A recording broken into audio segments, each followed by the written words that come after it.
We're going to start out this graduate show. Lots of things going on in the dojo. I might talk about it a little bit later, but right now we're going to look at Rohit's Den. And I think Rohit's Den just joined, so welcome to the dojo. They got any clubs? They got any games? Probably not. So that's Rohit's Den. Welcome to the dojo. Glad you're here. Next up, we have the one true Josephite. Now I gotta ask over here. What is a Josephite? I don't know off the top of my head. I do not know, but now I do need to know. Commonly refers to a member of a Catholic religious community dedicated to serving the African American community in the United States. The Society of St. Joseph of the Sacred Heart, a society of Catholic priests and brothers. Wow, okay. Founded in 1893 in Baltimore, where I am. Okay, I had no idea. There might be other Josephites, it's telling me. Maybe Josephite, the one true Josephite, will tell me which one it was, man. Okay, cool. I always try to learn something on the show. I can't definitely identify any one thing that made me go on a 9-game winning streak to blaze through my cohort, but I got 4 major ideas. These are ranked from most to least important in my opinion. Number 1, tactics. Good. 2, not playing much. I feel more tactically aware, more aware of blunders if it is the first game of the day and I'm calm before and during it. Good. 3, OTB. OTB games engage different areas of the brain. Absolutely. 4, annotating my own blunder games. Great. Okay. P.S. Sorry, Jesse. I didn't play any classical games. I did annotate one of my latest blunder games for you, though. I feel like it's a step up from my last one. Okay, well, let's go check out the one true Josephite. So, the one true Josephite, is trying to get to 2,000 ChessCom and win 6 local tournaments in first place. And they've gone up already an incredible amount. This is their 2nd graduation, so the dojo is always pumped to see it. Based on their tactics scores, we're going to suggest that the one true Josephite is going to graduate again rather quickly. And as you can see, they're pushing it on the tactics, which at this level, right, it should be games and analysis and tactics. He doesn't have anything games and analysis. I think, though, that is because annotating a blunder game doesn't necessarily count. All right, this is 824, so maybe we don't want to do that one because that was a long time ago. Darn it. But I think we can look at this rapid. This one's recent. Let's just see what the crime is, the level of the crime. This is a 10 plus 5 where neither player spent any time on this game. Nothing. They didn't spend any time. I'll tell you what. So we don't do a time management rating for such a short game. We're going to blaze through this game. We don't want to spend too much time. We don't want to spend more time looking at it than they did playing it. But in general, white is playing good chess here. I guess I would have preferred bishop d2 there. I would definitely prefer bishop takes d2 because now we're hanging the pawn. So as we say on this show every week, it is the moving too quickly which destroys this cohort. It's not anything else, right? It's nothing fancy. It is the moving too quickly. Thank you very much. So now we're up piece. Good move. Bishop f3 looks even stronger. You're doing great, though. Look at this. Oh, look at that forkerino. Yeah, give it to me, buddy. Oh, baby, the cow. It's the cow. So well done. That is the one true Josephite. And, I think the one true Josephite's on the right road, and he understands this. He's doing OTB, so he's going to graduate again soon, and we're going to suggest that he annotates one of those OTB games. All right, next up we got Tiger. Tiger doesn't tell us anything. Let's go look at what's going on with the Tiger. A lot of people in these lower cohorts have joined recently. Tiger's doing sporadic work. Actually, I got chastised in a fun way by a player who's doing really a lot of work. And he's like, Jesse, on this grad show, a lot of times we'll look at some heat map and they haven't been doing much, such as Tiger right here. And you applaud them. You give them props. And he's like, no, not everyone gets a trophy. So I'm going to live by that. I'm going to live by that. Well, no trophy for you, bud. You're doing okay. I'm not going to say that, but I can't no longer say you're doing great. I can't say that anymore. All right, Tiger. If you join some clubs or tell us who you are, that's a good start. All right, we got a game here. We've got a lot of games, so good with the annotations. This looks great, actually. Just optically, it looks great. Now, let's look at the time. And this is a joyful thing for the dojo because what we see here is that you are playing somebody who is not taking their time, and you are. Hopefully you won. And I say this every grad show. On the path to 1,000 dojo, which is about 1250 ChessCom, there are 3 things that you need to learn. Ranked in order of importance, not hanging stuff. We saw people hang stuff in the last game. Not using your time. This is a problem. You will face many players on your journey who will move too fast. And number 3 is development. Development's the least important. It becomes more important the higher you get, but it's easiest to learn of those 3. Okay, here we go. Good. Just a poor move as far as I can tell. Maybe I prefer knight f3. That looks poor. And now we got to go back to d3, but we are up a coconut. Okay. I prefer castles, Queen e2. Poor. Queen f3. Now, he couldn't really kind of mess with us with either queen e5 or d5. I think d5, right away, he's going to get his coconut back, so that we should have played gf.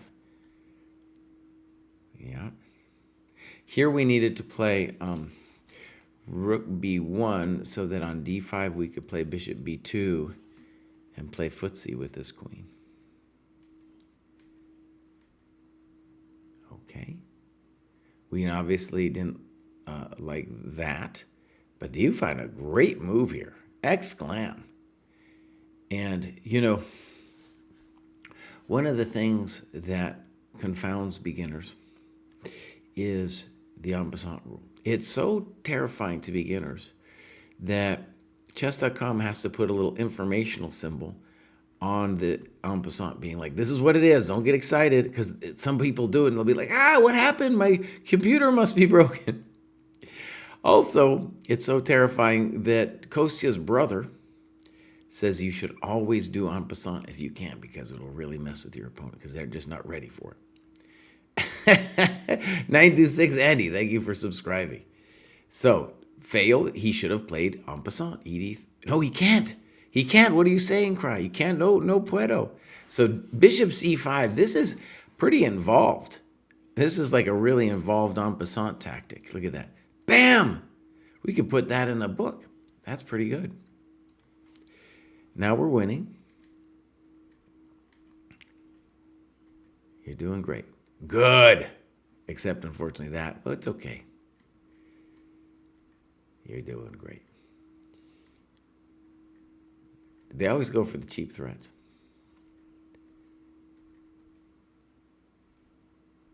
Now, why did we sacrifice a pawn? I'd like to know. Or bishop. Why did we sacrifice a bishop? Well, he miscalculated is what happened. By the way,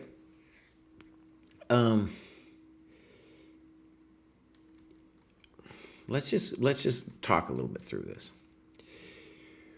One of the key challenges on your path here is to realize that when you're up a piece, you generally don't need to do anything fancy like this. It's getting a little fancy, especially because dude could have pinned you here. Now, I'm sure of course you're still winning, but something like this, something like this. You're doing great. You don't have to do anything fancy.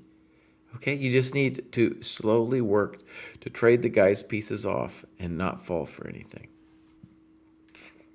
So even if d5 is technically a good move, I don't like it. Now rook fd1 is called for. And now b5 is annoying because bishop e, we're going to lose another pawn here. Bishop e2, rook d5. But we never give up the piece. No. Okay, so now very sticky situation. Black is close to equality. I don't understand king h2. Maybe rook d5, something like that. Black should be okay because he's got his rook in the ideal position, which is behind your passed pawn. Good move. Rook d8, probably not great. Okay, now it's going to get tricky. Good move. Rook d2, terrible. Rook f2, terrible move. Blunderino.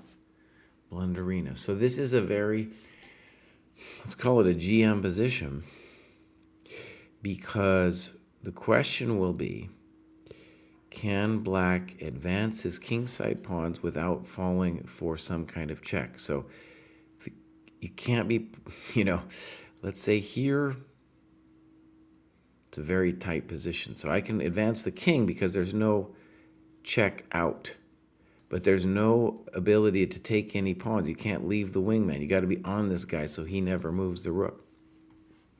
So blunder, and now we blunder with king g1. Now, by this point, we want to say, I've kept the time open just so people can see.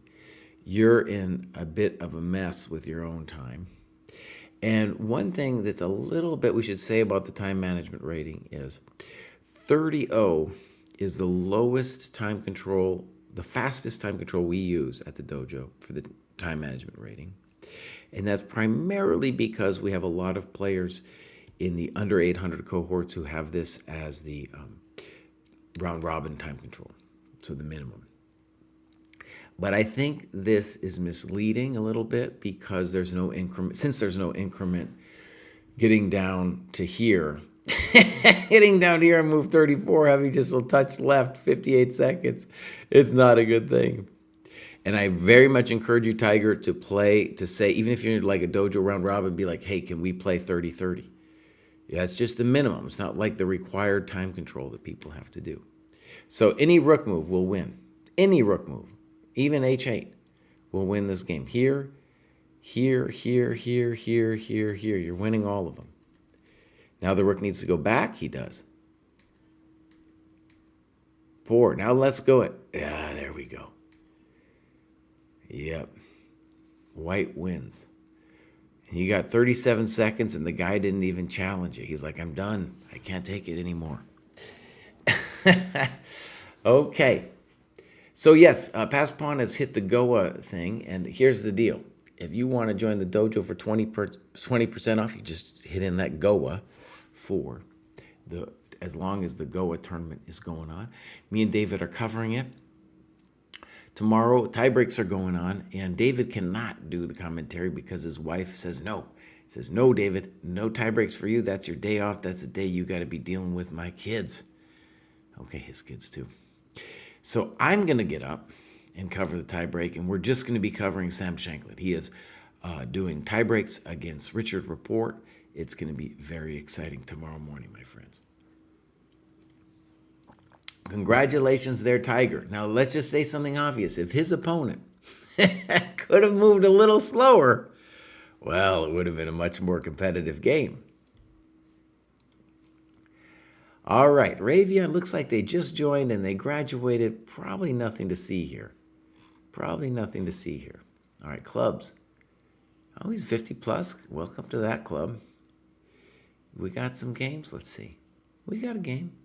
This is, so he joined, he played a game, put it in, but there's no annotations, so we're not going to take a look. Take maybe a look at the time. Nope, no time's given. So, Ravion, welcome to the dojo, and right, we want you to do some more stuff. You'll probably graduate again soon, okay? and we want to see some games. And, you just join, so you'll have more to say, more to see here soon. All right. Okay. Oh, I have a delicious coffee going this morning. We got a comment that's saying en passant is a bug. It's a bug in the system. Amir Casual says, are these games against other dojo members or just ladder randoms? And it's important to say that they don't have to be dojo games, but a lot of them are from the round robins. In the round robins, you're going to play somebody who is at your level, somebody you might also get a good post-mortem with afterwards. Okay, we're going to look at, I'm going to say Yggdrasil. For your consideration, this is the game that tipped me into the next rating band, and I think carries a good lesson about the value of staying calm and making sure you utilize your clock in stressful situations. So we'll look at that one. Overall, I haven't been here long, but the dojo's resources and accountability structure have kept me way more honest about analyzing, blunder checking every single game I play, as well as making sure I diversify how I'm spending my study time. It's been hugely helpful, and I'm excited for my first classical game or two this coming week. So I have a feeling it's going to be in Idra's games file, but we're just going to copy and paste that bad boy just in case we need it. Yggdrasil just joined. Some good work to begin with. 832, looking great. Looking great. Okay, clubs. Sicilian Sparring Club. Okay, 52 members in that one. Dang. All right. And I think what I'm going to try to do is just copy paste this bad boy and see what happens. Here we go. This is the blunder game that tipped me into 800, 900. Now, again, let me stress something. We're going to look at this. But in general, for the games to be reviewed, the games to annotate, we really want games that are longer. I am going to cover this game, though, partly just as a celebration of Idra making it. Okay, so let's go game review. Bam. Again, there's no time management rating because it's too fast. Let's go. It might even be a challenge, Idra, as it is for many people, to play a longer game. Okay, DE5, right now we are following, oh, cry. I caught it quickly, though, didn't I? Well, I caught it quickly. Here we go. So here's Idra. Sometimes when I do this, every time I got to set it up again. Okay, so here we are. Sometimes I talk forever, and then no one, they're like, Kraai, you're wrong, your window's all messed up. But 926 Andy, I will try to remember that. Maybe if you could send me another note when that game goes down. So DE5, you are in the shoes of giants. This is Morphy versus allies. I like to say Morphy versus the Evil Duke. Arguably the best game of chess ever played. Oh, you're still following it. Oh, how amazing. Queen E7. Wow. Now, we might transpose. Queen E7 might be a better move than what Morphy's opponents played. Morphy's opponents played Knight F6. Bishop D5, take that! Good move. Queen B4, fail. Because now the queen, probably F6 is necessary. Now we're going to play Knight D2, please. Yeah, good move. Very good move. Developing and protecting at the same time. A3, I don't know about this A3 thing. No. Okay, maybe.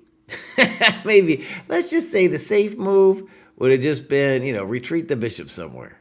That would have been the safe move. A3. Of course they're going to take castles.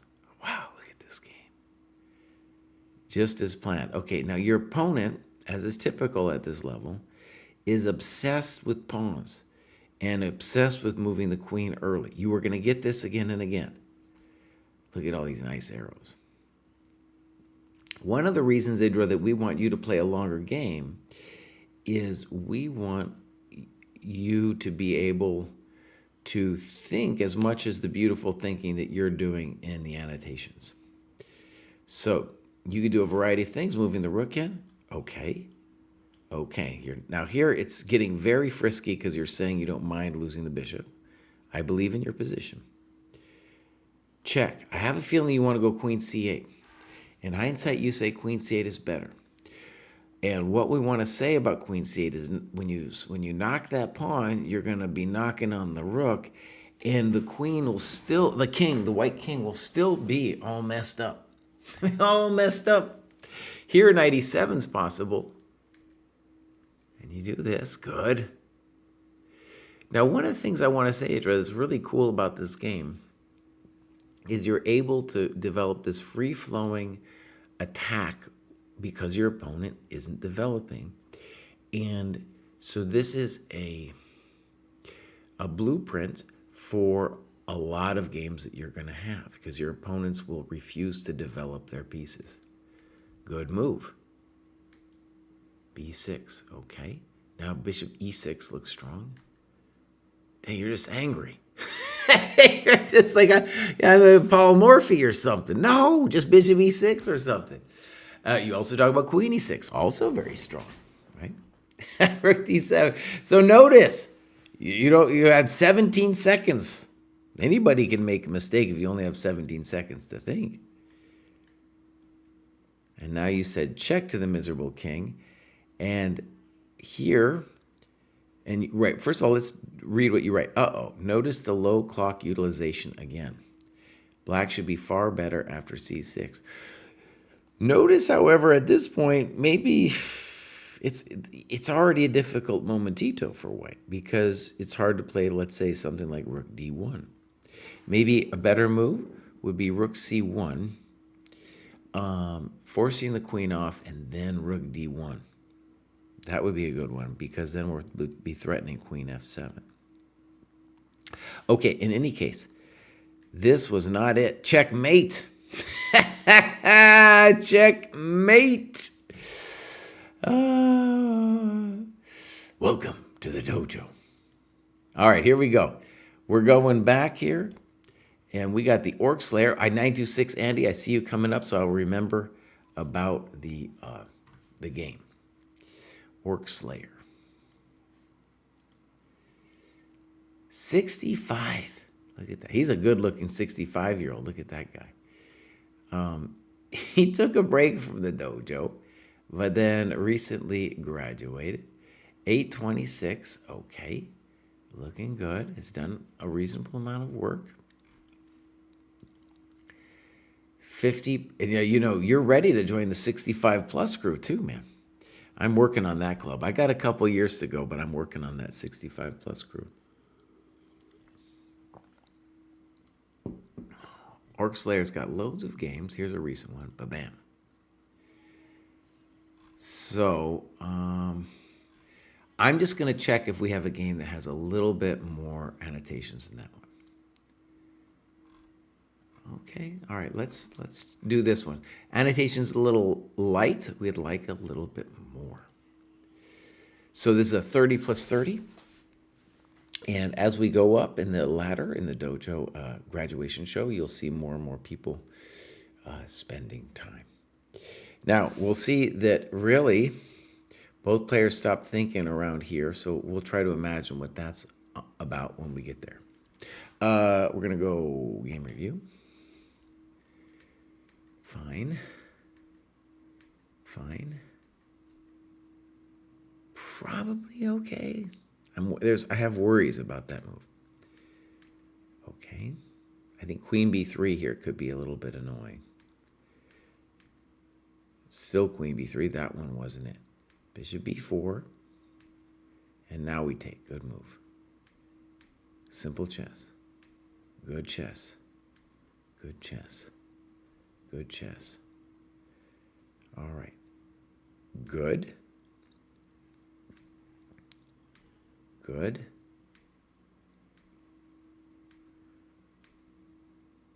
Now you're playing well. Now you're playing really well. Actually, I just want to say, all of your moves make sense to me. It's even laudable that White didn't immediately take on f6. There's no huge rush. That move doesn't make any sense because the queen shouldn't be on the line of the rook on the c file. You demand. Oh, nice move. White clearly missed that. I don't understand queen a5. So, first, he says, I think I might have lost the game with this move. You've held it together here very well, by the way. Whenever you make a mistake, this is where we want to spend a little time trying to figure out what we should have done. These are called hanging pawns. We kind of want to make them commit. And one good move might be b5, intending if cb, we take this bad boy, and we're doing great. Well, we're winning. And then we could get this position. It's still interesting, but I like your chances now that we got this nice square. Like rook d5 would be a nice move. Maybe we could start with queen c6 too. Okay, so good friends and neighbors. Queen a5, queen b7. Now you play rook b8. Maybe queen takes a3 is necessary. Actually, I don't know. Yeah, maybe queen a3. Okay. d5. It's a violent game. And you played knight d6 and say, knight g7. The game is lost, but I have calculated wrong. This is the best move, defending the pawn. Right. Now, the thing about knight d6 that you should just intuitively feel is that knight d6 is moving away from the king, your king. And your king is going to need some help with that lady all the way out. And you're going to also want the lady to have the ability to move back for the defense. Here you cut the lady off.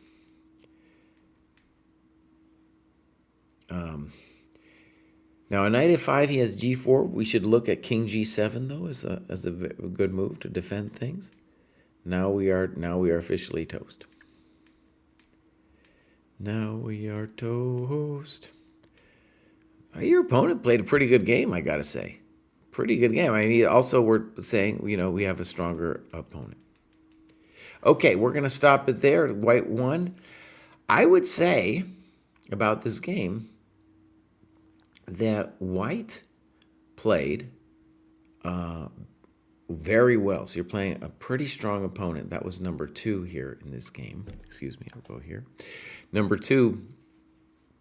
So White played pretty good. And so you're in the 800, 900 cohort. Most of your opponents aren't going to be that strong. All right. So, let's see. We're going to go Andy now, and we're going to look at a dude named Dillo when we get there. 926 Andy says, I am remiss about documenting my activity on the training plan. I do at least a couple of hours a day of tactics on both ChessCom and Lichess, in addition to checkmate puzzles on a Chessable course. I try to watch the graduation videos for under 1,000 each week, and I've used the game review on Discord a number of times. As an older learner, I've struggled with navigating Discord for the postmortem, sparring, etc. Okay, let's go look at 926 Andy. He's an older adult learner. He's got the Big Lebowski going on over here.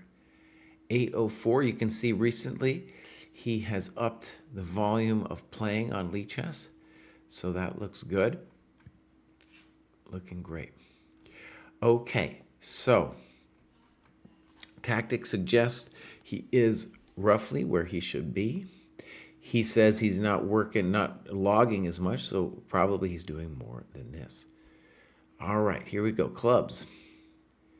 Adult Improver, great. And now we're going to look at Alan Dilla. All right, so first off, let's take a look at the time. Very impressive time usage. Makes me happy as well that now that we're above the 800 cohort, we are not doing 30-0 games. We're doing the appropriate 30 plus 30. As we get stronger, we want to expand our minds with longer time controls. So, beautiful time graph. And if your time usage is like that in general, well, remember the three things I talk about. We got number 2 right there. Okay, so good move so far. Fine. Fine. And now we make a little bit of a mistake. There's an advanced tactic that we have at our disposal here, and that is knight takes d4. Ouch! And the point of this is if queen b4, which is a reason we would not do it normally, we have knight c2 check to the miserable king, and then you also say welcome to the dojo. So we miss a little thing there, but we are developing our coconuts. The issue is actually black needed to think about taking on this pawn as well. So if we didn't see knight d4, the move we want to play is knight f6. Also, bishop e7 is not a developing move. So remember number 3, development. As we move up, that becomes more and more important because we won't win as many games with people just hanging stuff. We have to win it using piece activity and development. Now, it's weird because White thought for 2 minutes is like, I'm going to attack the phantom of the bishop, not seeing that it looks to me like this guy's hanging. Now, is he actually hanging? We could discuss at length, but I think he is. Knight d4, good move. Queen d1. Notice that if he had taken the pawn on knight d4, excuse me, all my arrows are all messed up. If he had taken the pawn, there's no knight d4 because of queen d4. So, beautiful. Good. Now we're just up a solid pawn. Good.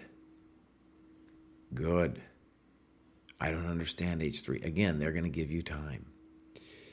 d4. Can't be wrong. I guess I like better bishop c6 just because when we play d4, we give him the e4 square. But you are up a solid pawn. You're doing great. Frisky from him. Let's take it. Oh, he didn't take. This is dangerous because we have allowed f5. Once we allow f5, we're giving white chances against our king. So we would rather do something like snip, snap, and pop. Try to trade that bad boy off. This guy's weak. We'll whack it later. Right? All right, now white gets a little chances over there. Okay. Poor move. No one knows what he's doing. Good move. Let's stress why this is a good move. White's pawns are on light squares, and so that is his good bishop. That's the bishop that can hurt you. Your bishop, you're all blocked in by dark square pawns, so it's good to trade him off. Thank you very much. Good move, f6. h5, poor move. Now, after h6 exclam, white will be unable to push g5 through. Okay, a6, good. b4, we're welcoming b4. Sure, you want to do that to yourself. Now, this one I don't like. Why are we getting so frisky? What are we doing? What are we doing? Just play something simple like queen c7. We can do b5 later. And just like that, we've lost control. Now we're trading off our good bishop. And now the game is kind of complicated. Okay. Blunder, giving us the pawn. Boom, boom, boom. And now I think you are in control.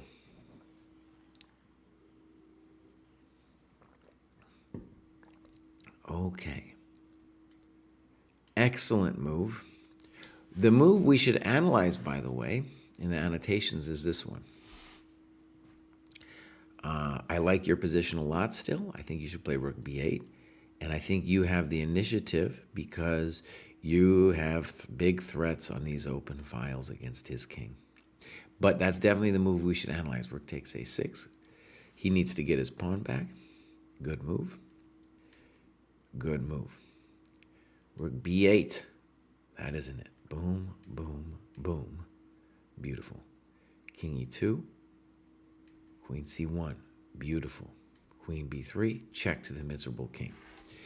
Yes, White resigns. I was pleased with how I managed the passed pawn. I had been doing pawn endgame tactics on Lichess, and I found them to be very helpful. Okay, that was a great game. I should have gone into the game review mode, but I guess it's okay. And what we can see here is his opponent also was using his time. And ultimately, it was about the hanging of pawns. Both sides were hanging pawns that they shouldn't have hung, right? And we have a lot of little tactics, knight takes d4 stuff, that both sides were missing some stuff on. He could have taken on d5, etc. Okay, Andy, well done. And we are going to go back. We're going to look at now Hikaru. Hikaru. Sounds like Hikaru, but it's not. Let's see what's going on with Hikaru. Now, Hikaru joined very recently, so he might not have done anything yet. That's what our guess is. He's in the Adult Improvers. No games. Understandable, he just joined half a second ago, so we're hoping soon we'll see some more from Hikaru. All right. Next up, we got Gary. Oh, I have a very delicious coffee today. 50-plus Irish expatriate living in Hong Kong. Amazing. Okay. 994. Gary is probably going to graduate again soon. Amazingly, his checkmate puzzles rating is also 994. The checkmate puzzles thing, by the way, I would still consider it in beta.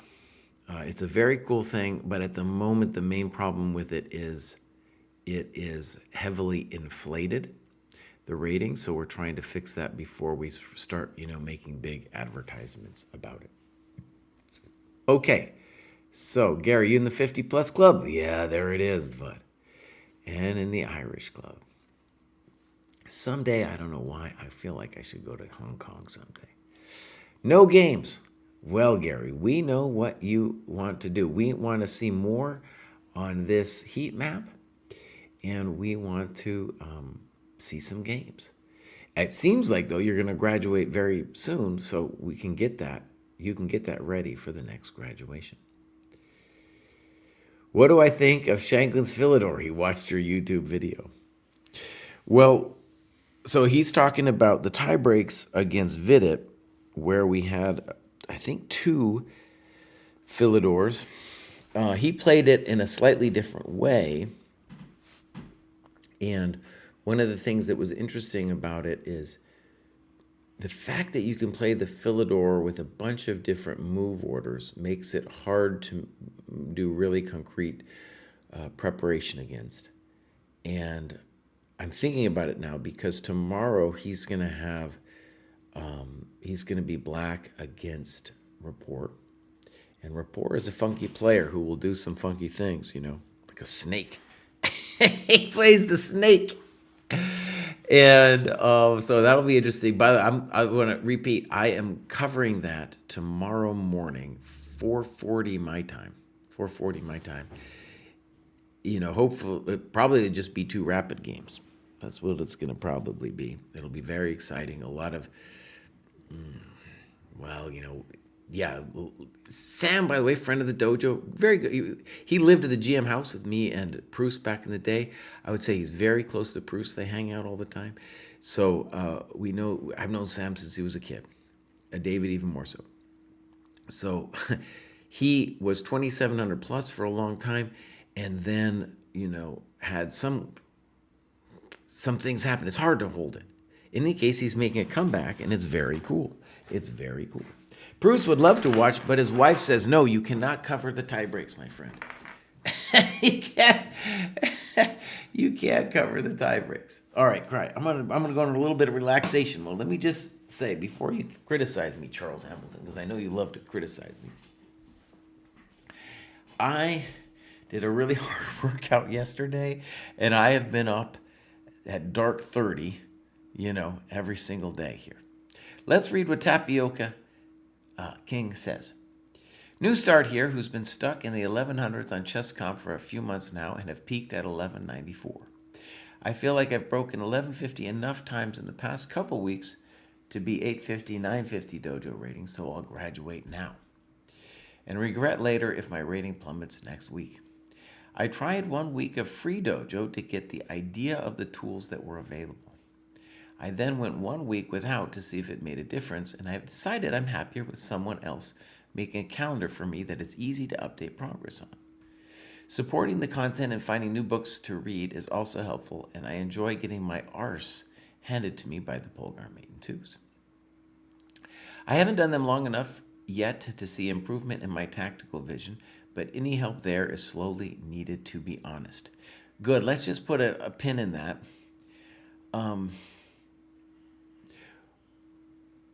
When I recognized the Polgar mates to be an amazing thing, this was like circa 2005. I was trying to become a GM. And to me, it was at that point mostly learning. It felt like I was learning all the layups of chess. And that's true, that's part of it. But what we've discovered at the dojo is it's actually deeper than that. And it's about seeing which piece controls which squares and seeing it quickly. And something I've really been seeing in the teaching I'm doing is, let's say you're teaching in 1800. I have a student who's about 1800, 1900. And he can find which pieces control which squares, but it takes him longer. And so at a competitive level, the faster you can see it, the faster your mind is going to be able to process the position. Okay, so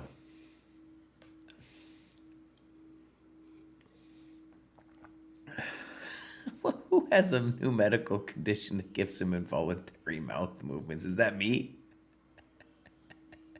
Do I got some involuntary mouth movements now, buddy? All right, let's keep reading. So, I've been playing on Lichess to get used to playing the longer time controls so I can jump up to 45 plus 15. Good. And I've practiced annotating a few of those games as a warm-up for the real thing. Hence why only the latest one I did is published, and it's a 30-20. May Jesse forgive me. I would have done 30-30 if Lichess offered it in quick matchmaking. Getting the rating will also help figure out what my level is roughly in terms of classical strengths. Once this is calibrated within a week or two, I'll probably graduate again and start matching with people in a similar cohort and annotating those games instead. I'll publish those ones as I complete them. Hopefully, I should be able to look at playing some OTB next year as well, but worst case scenario, it should be straightforward enough to get classical games in the dojo. Right, and the one thing I want to point out is that the dojo round robins, if you are a player, don't do OTB for whatever reason, dojo round robins, that's the one to do. So Pass Pawn is talking about Shanklin.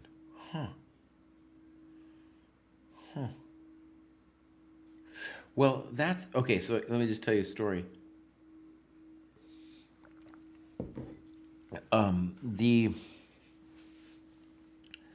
The setback in Sam's career has some kind of medical condition thing.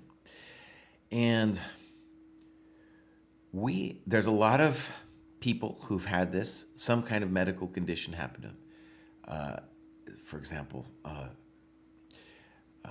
Ding, great example. You know, there are a lot of chess players. You have some little thing, when you're playing at the peak, just some little small thing that you might not notice as a regular player will set you back, and then it's just crushing. So I knew that he had a condition, but I didn't know what it was.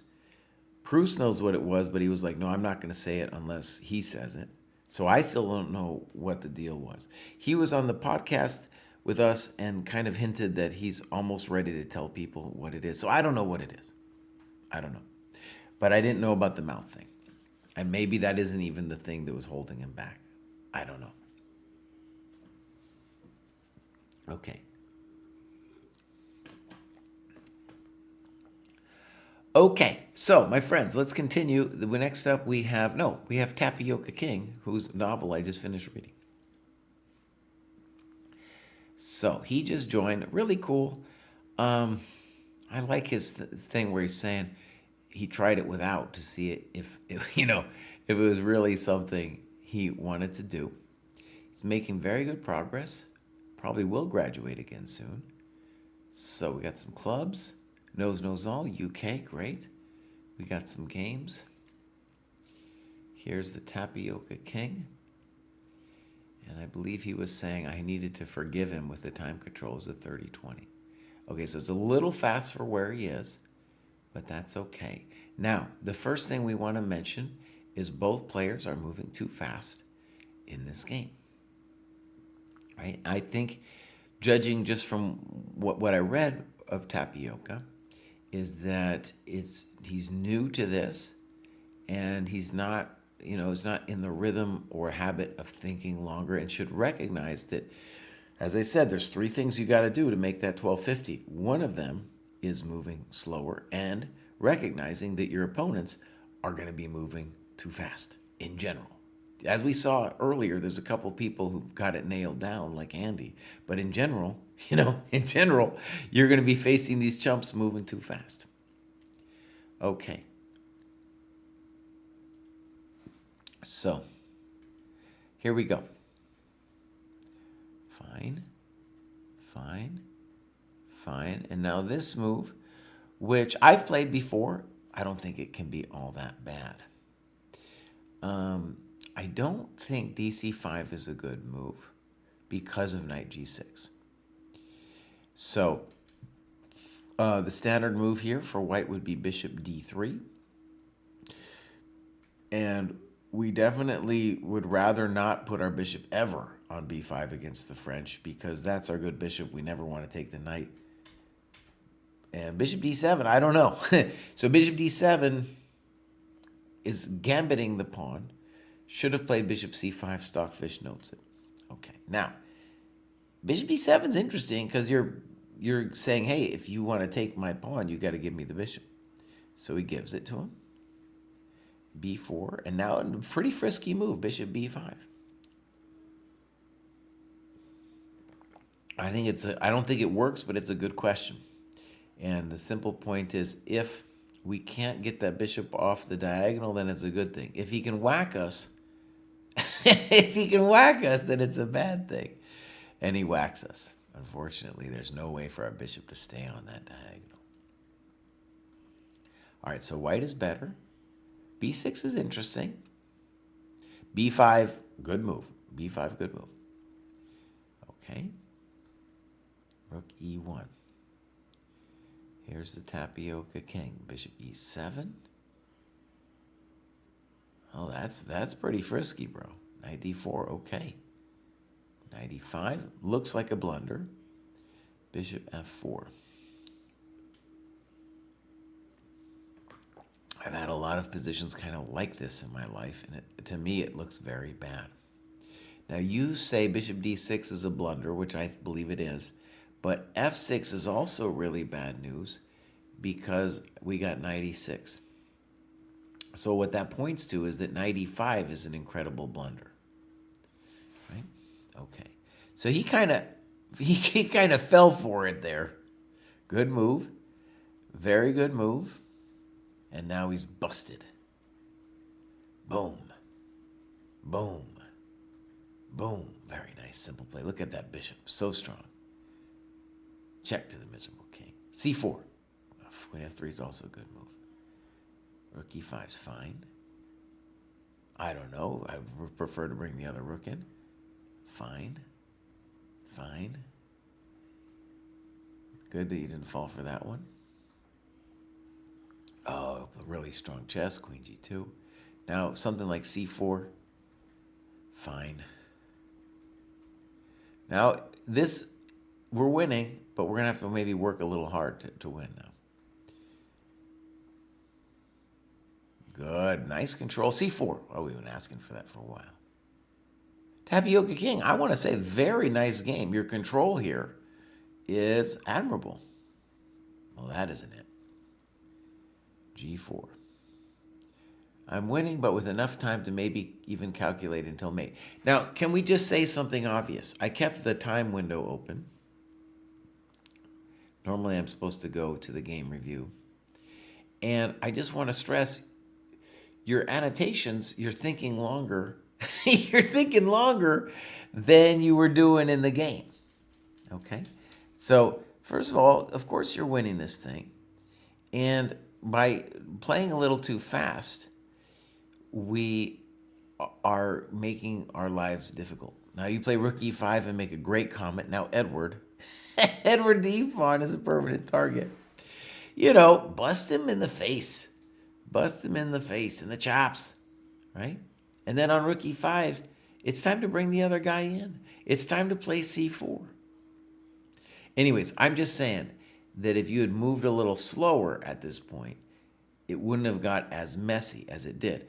Now, that being said, once it did get messy, with the queen running around, which is a lot of times hard to deal with, I thought you played really well. Okay, so let's continue. And we got tie. Tie doesn't tell us anything. Let's go see what's going on with tie. So, 935, joined fairly recently. Learned how to play about 3 years ago. Works full-time as a new father. Okay, great. Based in Denver.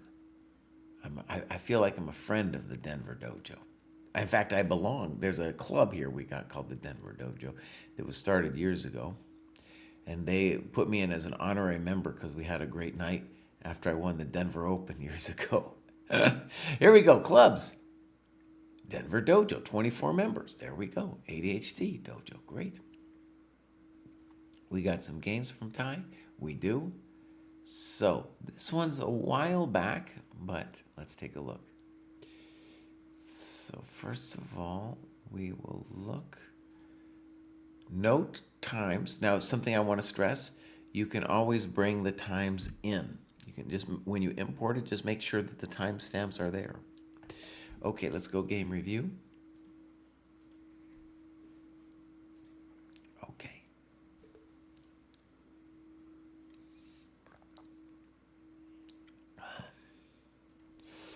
Idra, I just saw your comment in the YouTube.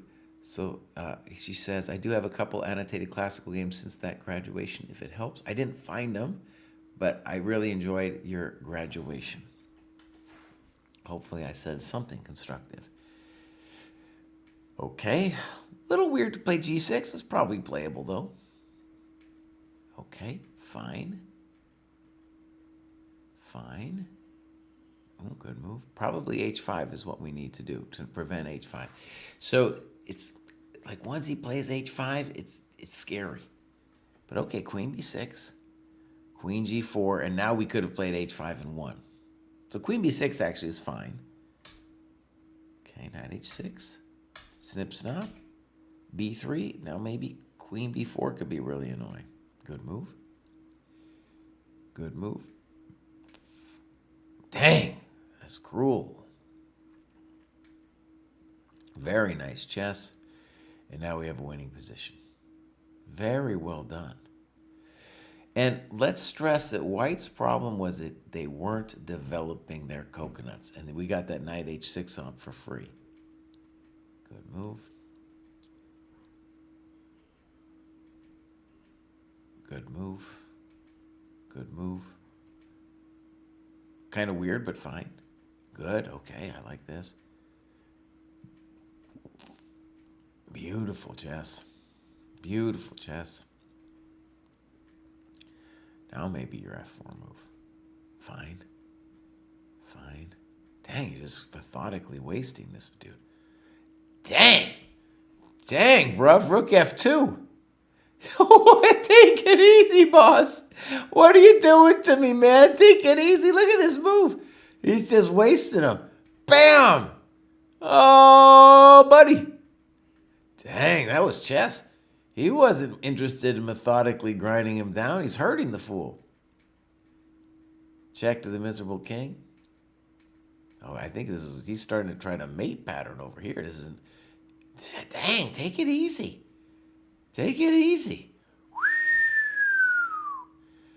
He says it's one of his best games ever. It's definitely a really nice game. Yeah.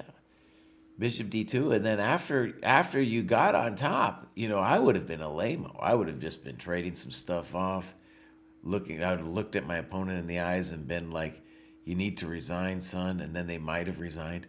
But you were just like, "I'm gonna murder you, fool. I'm gonna kill you, man. I'm gonna kill you, bruv." All right, so that was very impressive. Let's go back to the grad show. Penrose has graduated 1,000 times, bruv. He is just crushing it. Let's see how much we got here. I might take a break in a little bit, maybe I'll do 2 more. I'm going to take a break. Penrose says, this graduation has been super fast. Knows all is fantastic at figuring out exactly what I need to work on and pointing me on the appropriate path to fix my particular issues. Something has clicked very recently with my calculation speed and accuracy thanks to the work he suggested I do. M. Norris Chess is going through logical chess move by move with me. Having a chess session with him is a joy every time we can manage to get our schedules aligned. Dojo community continues to be the best part of this chess journey for me. Muno and Kay Borman join me for weekend sessions regularly, and we always have a good time while learning from each other. So many more folks that I can't name them all. Thanks for all the games, postmortems, and sparring sessions to you all. So I just want to say there are a variety of different kinds of chess dojoers. A lot of people, maybe the majority, are working on their own. The intention of the dojo from the very beginning was that you work with people at your level, your equals, work with someone above you, and also teach somebody below you. And what you can see from that description is that original intention of the dojo is happening for people like Penrose. We have some ideas, by the way. We're going to launch January 1st to make that a little bit more common and accessible. But as you can see, Penrose is doing it beautifully here.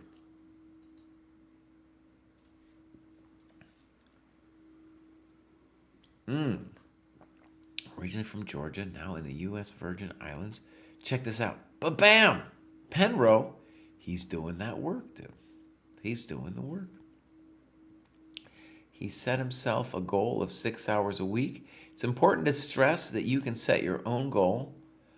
I do 15. I don't always hit it. And he's got a goal of 6, and you can see he's generally popping above that. So that's great. And recently, he's had a very good run to reach 1706 Lichess. Beautiful. All right, we go clubs. 50 plus, adult improver, never too late. Knows all. And maybe he's going to add the U.S. Virgin Islands. There's some kind of ancient chess controversy there with Nigel Short that I do not understand. Okay? I don't know what it is, dude. But I know that it keeps people up at night. Here we go. This is Penrose. Games. My games. Beautiful looking list of the games. He has done 32. Penrose don't play. All right. This is Casa Your Butt. No, it's not that. Okay, this is an elite chess pool, random person. So we're going to look at the time usage, and we can see it's kind of an odd one. And the good news is we thought more than our opponent. White, that's a weird time graph, honestly. Right? It's a very strange time graph. In any case, I am always happy at this level. If you're a higher rated player, I'll yell at you differently. But if at this level you're below the green line, you got that turtle, then that's what I'm looking for. Okay, let's go game review. So, beautiful. Beautiful, fine. E3 is a little weird. Another weird move. Castles, you're doing great. Yeah. H4, madman approach. Knight bd7, good move. Bishop e2. Knight e5, d e5, knight e4. Looks good to me. This bishop is basically out of play. You are castled. He is not. Everything's going your way. Very typical, by the way, that you're playing somebody who is both moving too fast and not paying attention to their development. h5. Boom, thank you very much. Boom, thank you very much. b6. The idea here is to offer a trade of light square bishops to take pressure off of black's king side. Now, in general, what I want you to think about is this bishop, or any game, you need 2 pawn moves to get your bishops out, right? You've already done one and admirably developed this guy. This guy doesn't need any help, right? So this guy is under control. So what would be a standard move that would be just fine? Probably something like this, you know? Another move you could do if you want to put some pressure on black, maybe before or after bishop e6, is to play c5 and queen a5. You're doing great. And you're still doing great because white's not doing anything here. But I don't like the idea of spending 1,000 tempi to trade off that light square bishop. Good. Clearly you're playing the caveman here, so you're spending time with this a5. Makes me nervous. Bishop f3, c6. Okay, good. Notice now you really got the bishop on b2 on lockdown, and I like that a lot. h6, probably poor because now he doesn't have the option of opening the h file. I don't understand a4. Good move. Frisky. Queen g5, I would think he's done. It's not just, yeah, he's just done. Oh, look at this. Now it's just a mop-up. Queen c2. Oh, did we miss it? E4 is fine. Don't complain, Kraai. I just like queen c2 as well. Thank you very much. Checkmate. There we go. There we go. And that's what they deserve. That's what they deserve. He didn't use his time. He was hanging his pieces. Didn't develop. The 3 classic mistakes of the under 1250 ChessCom under 1000 cohorts. So very well done, my friend. Penrose continues to advance. And we'll say the obvious, that it's going to probably, actually we'll go back to his profile. And the thing I would want to tell him when you're looking at the profile here is once you're over 1000 dojo, which is 1250 ChessCom and around here 1700 Lead Chess, that's the point where you're going to start playing opponents who aren't just hanging their stuff. Okay? You will still meet some people. It's not a direct line, but that's generally where it happens. And that's when you want to develop to say to yourself, okay, right, it's not just going to be chumps hanging their business all the time.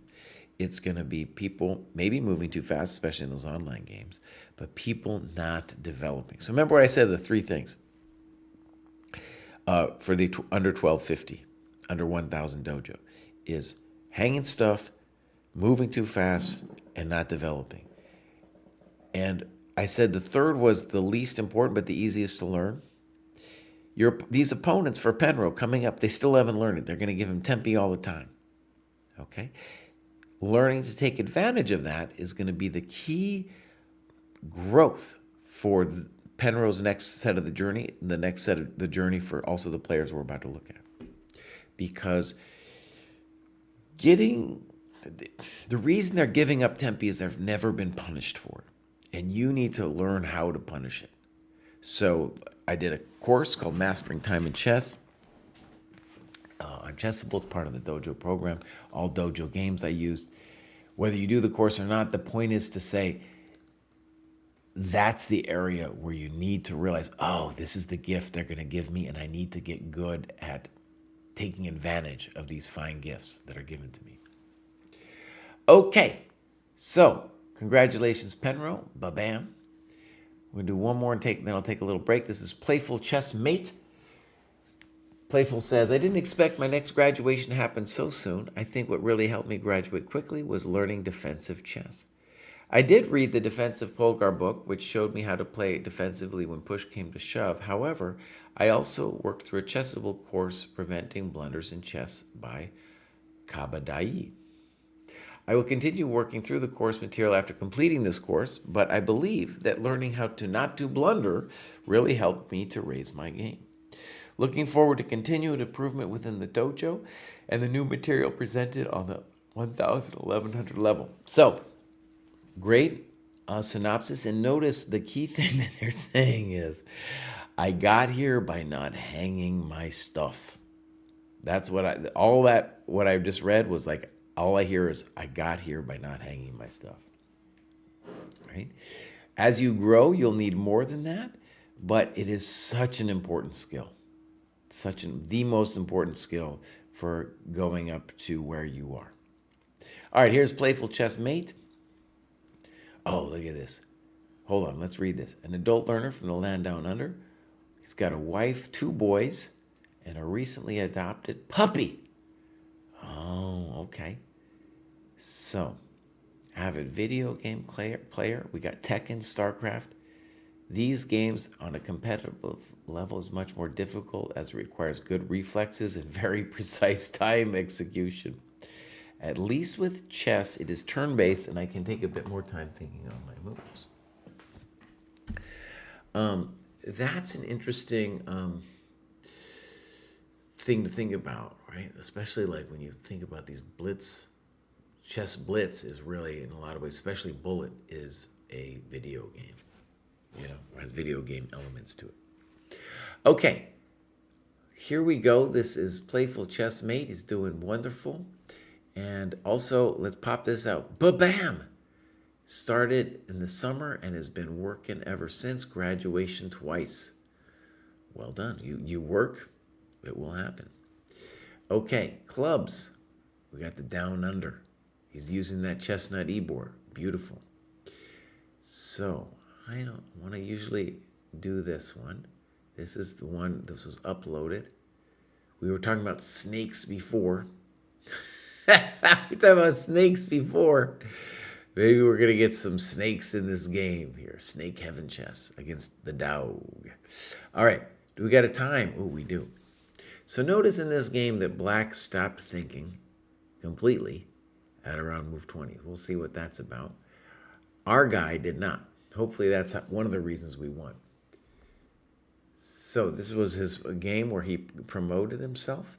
So that's really cool. Let's go to the game review. Okay. E4.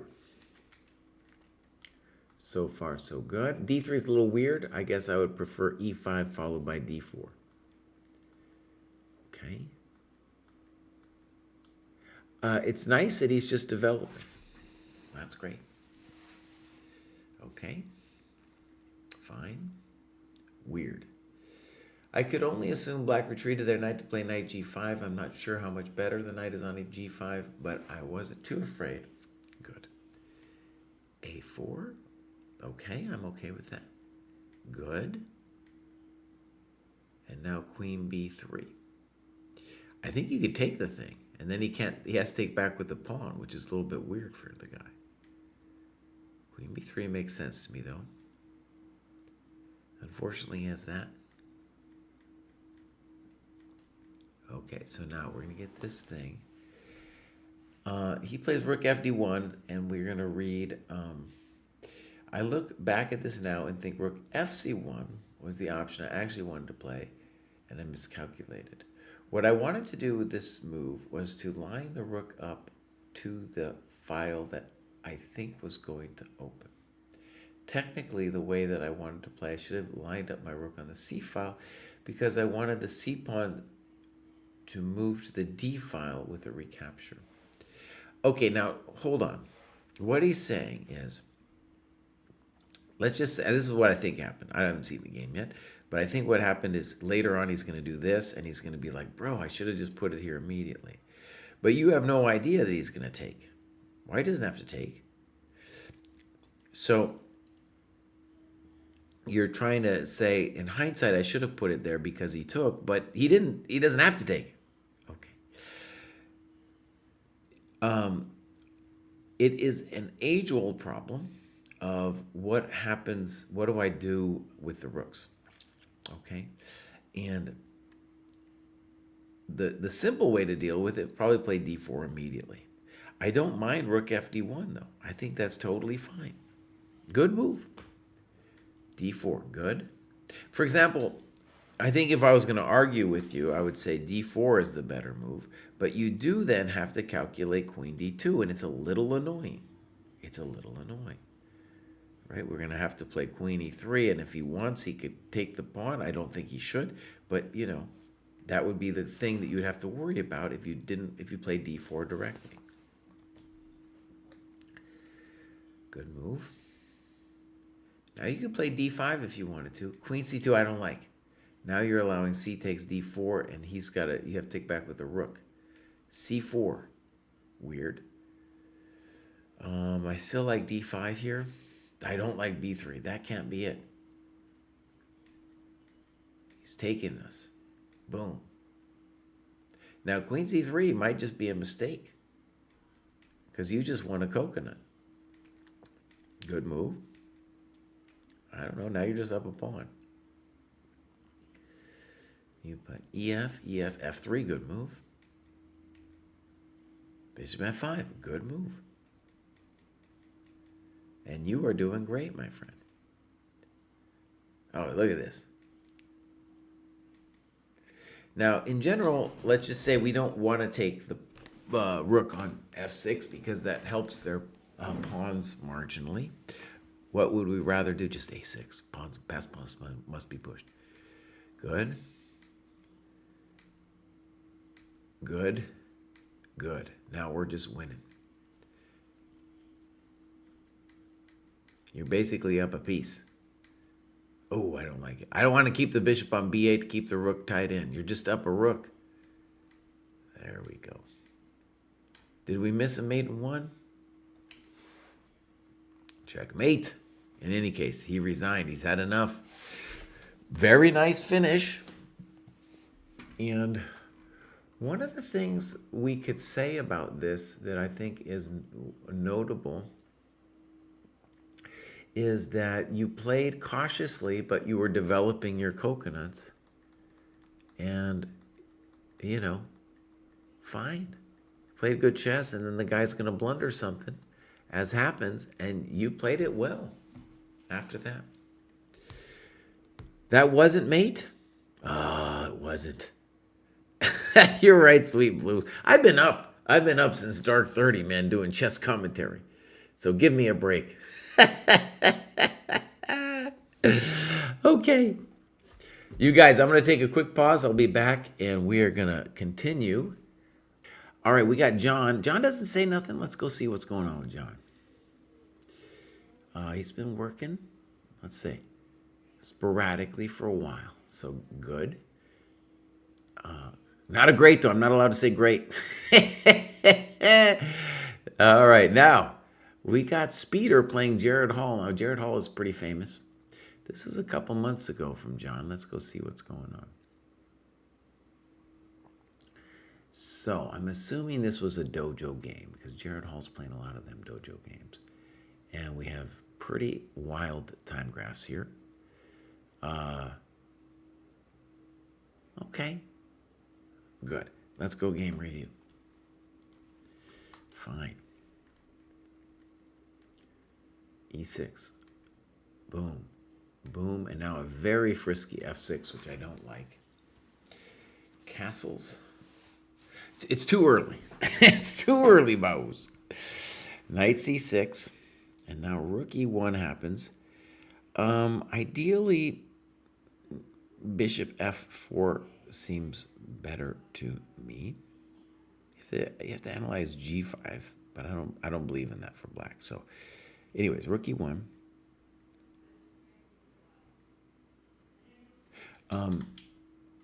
Yeah. Knight F6, good move. Bishop E3, maybe a good move, but now our rook is kind of out to lunch over here. Bishop D6, rook G5, interesting. Queen E7. To me, Queen C7 or castles feels a little bit more natural, but nothing totally wrong with queen e7. Knight d2, at least in principle, right?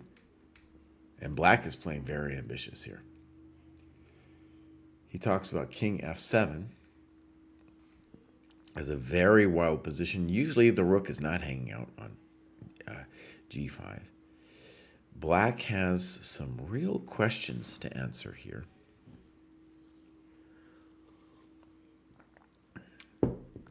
He thinks for 1 minute 26 and says check to the miserable king. Then says f4. In principle, correct. Now, rook g3 gives me the heebie-jeebies because what's going to happen on ef4?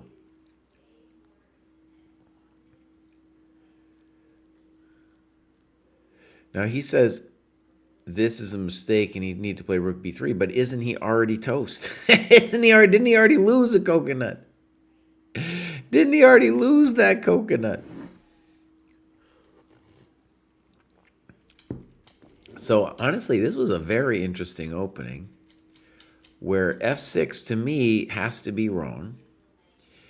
But rook e1, the problem that develops here is that his rook is offsides. Now, bishop e3 is well-intentioned, but then it's sending the rook to g5, which, like, no, we don't want to do. So a different move is indicated, as they say, by white. Good move.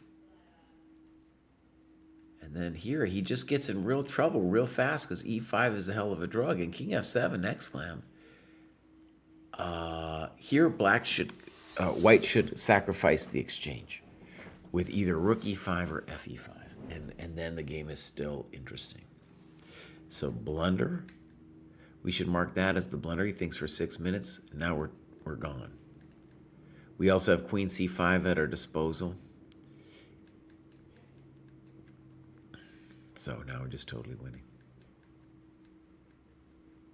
Check to the miserable king. Check to the miserable king. Dang. And he's like, I can't believe they resigned. The jerk. Why did they let me do it? And Jared Hall's a tough customer.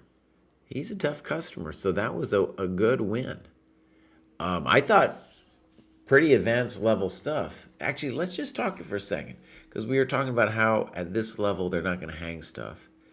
And although technically Jared Hall hung something with this move with rook g3, there was a lot of interesting positional stuff happening here with the offsides rook, right? And so that's an example of the kind of mistake where you're going to need to be good at punishing it, stuff like the offside rook. And this thing where you played e5 and king f7, props to you.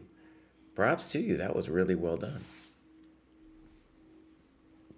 Okay, so, well done there. That was John. John, tell us something about yourself too, bud. Come on now. Heilbo says, my profile isn't very interesting. I've been lazy updating my training progress, and I took a big break from tournament play over the summer. I managed to sustain my current USCF rating even though I haven't been training much, so I feel comfortable graduating. I'm proud of the classical win I had this week at my local club. Notice, as we get higher, we're going to see more people doing OTB.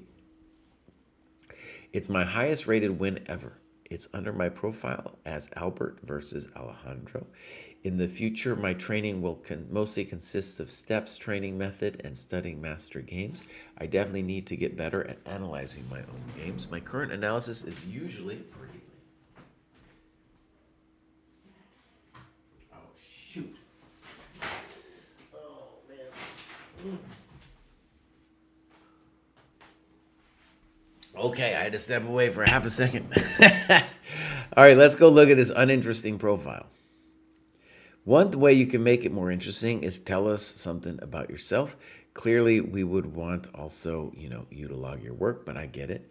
Notice the staircase here. He's going up in that OTB. So that's really encouraging. Chess steps. Okay, games. Now, I'm going to click this one. And I think, we have Alejandro versus Albert. We got a lot of Alejandro's, that's who we're dealing with. But where's this Albert? Okay, hold on. I think that's the one he wants me to look at, but now I don't know how to find it.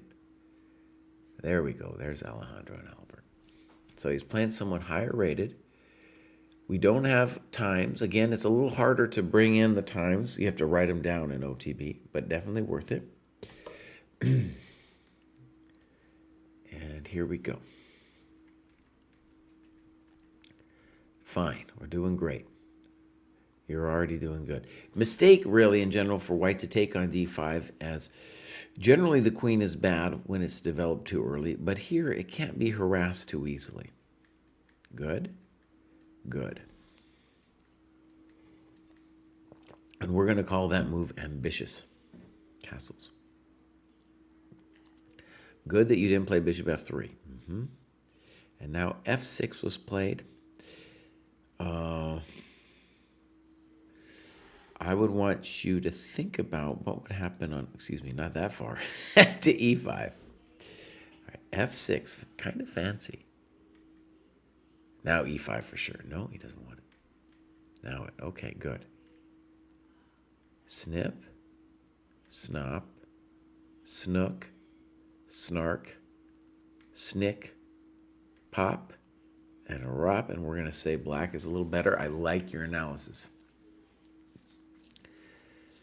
King e2, rook over, beautiful. King f3, and now you need a good move.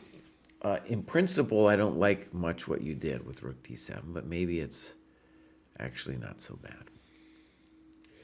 The dogmatic thing for black to do here would be to play knight e7 to d5. That's where the knight wants to be, being the blockader of the pawn. But your move is growing on me, as I don't see an immediate way for white to really mess with you. Is that messing with you? Maybe a little bit? Well, that's why we do it. See, because here he blows it with rook d3, but already with b4, bishop b6, your bishop is going to be jammed, and you're going to have to eventually take the knight. So that's one of the ways in which, if you just played knight e7, d5, we're going to call that the classical approach, would have been better. Now, your opponent plays rook d3, which maybe, but clearly he's lost his mind. He doesn't know what he's doing. What do you mean rook d1? Good move. And now we're just going to win it. He thought maybe he was winning the exchange. He is wrong. Good. And now he might have thought that he was getting away with knight g7, but we have a thing called an intermezzo there. Oh, that's a nice move. Huh?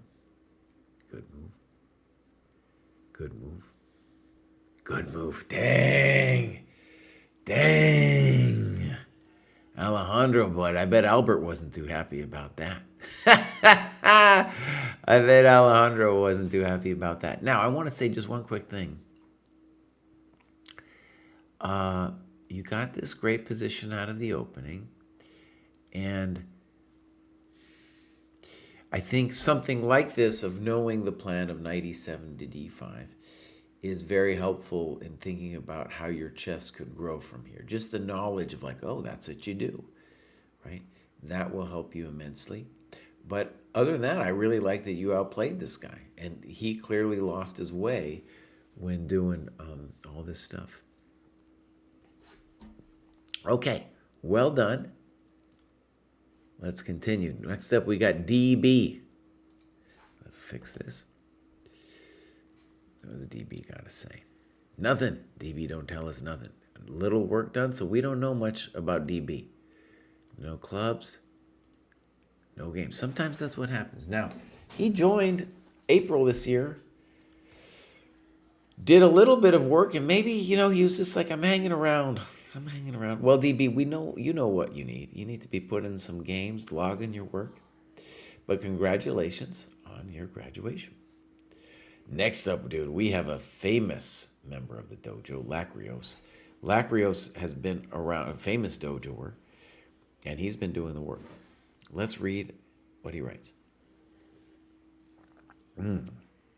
I got a delicious little tea going on here.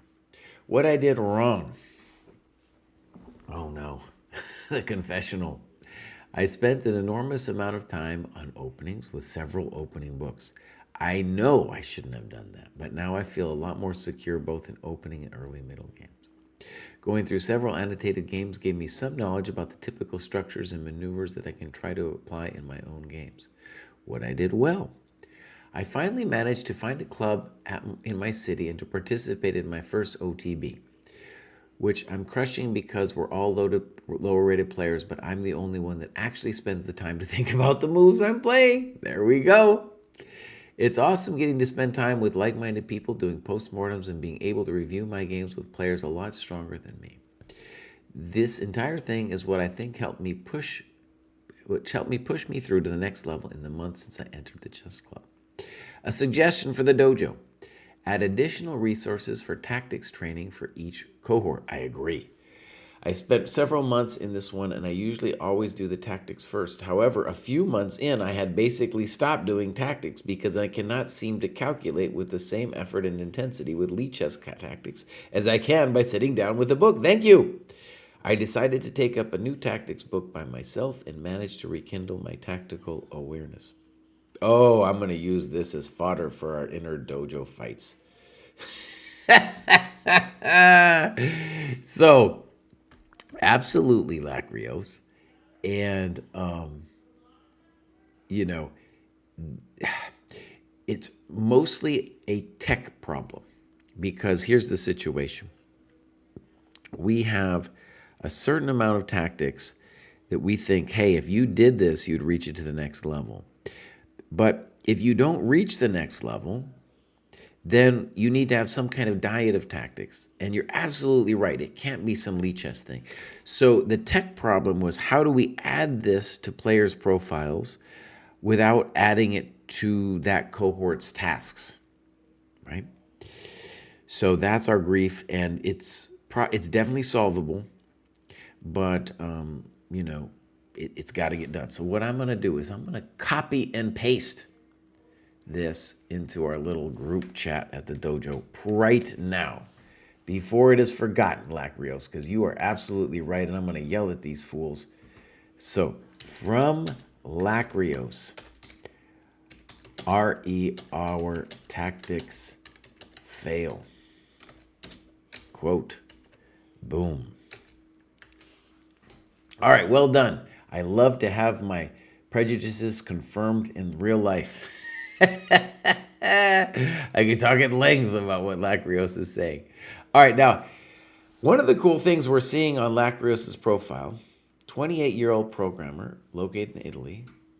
Yeah, I remember this. Dojo's been around. Lacrios has been here for a bit. Is what you can see in this profile is something really that will happen with any chess player is they start and they have a huge push up. Let's call those the newbie gains, and then it gets a little harder. But notice he's still going up. The man is still going up, and it's a beautiful thing to see. He is working. Oh, man, he's doing some work, mostly non-dojo work. As you can see, all that red in there was when he was doing the openings. And it's partly our fault because what happened, maybe partly, was he ran out of tactics, and then he was like, well, I guess I'll do a bunch of openings. And that's all that red in there.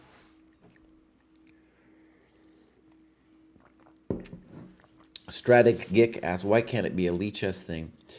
The lead chess and the ChessCom puzzles, online puzzles, are fine. But the problem is, for really deep thinking, you need to be away from the screen. That's just the way it is, right? For quick thinking, blitzy tactics, things you're going to find in under 30 seconds, the online world is great. But where you really have to focus, no, you need to be away from this screen. Okay, so I have a feeling he's in the bring your own pizza. There we go. I've already talked at length, Lacrios, about how pizza is an American invention. But all right, we're going to leave that there. Boom. So here we have a game that's kind of a ways away. So Lacrios, one thing I want to stress is you're doing all this work. We need to see more recent more recent games in here. Very muy importante. In fact, let's also look. Notice you're not playing enough classical games a year. So in your next cohort push, I want you to recognize that that is something really you want to focus on. All right, here we go. Let's go see if we can look at this one here. All right, he's playing some Hope Chess in the Dojo's Classical Saturday Arena. We got a beautiful time graph, 1 hour plus 30. Notice it gets a little longer as we go up the ladder.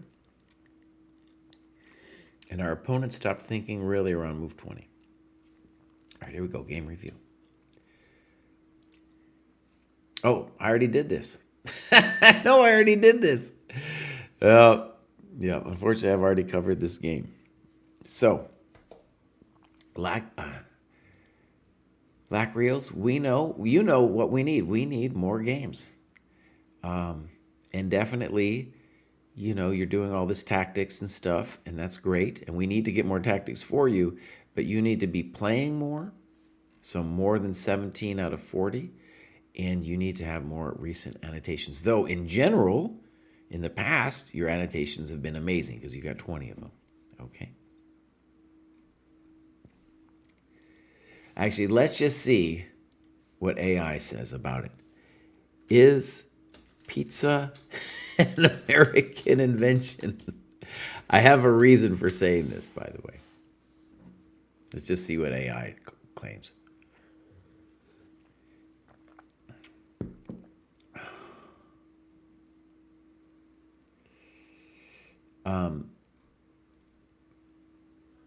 Yeah, it's saying Italy, Naples, but, American evolution, my friend. But more importantly, this was the tale that I heard was that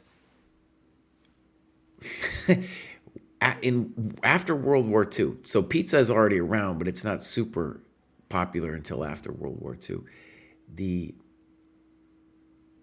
I'm just going to leave it there. I'm going to leave it there. I want to leave it there. I'm just going to get in trouble, dude. I don't want to get in trouble. Sweet Blue says claiming pizza as an American invention is the most American thing I've ever heard. Yeah. Well, they might have invented it, but we perfected it. There we go. I don't eat pizza anymore. My kids, I think it's a kid food. I think of it as a kid food. Here we go.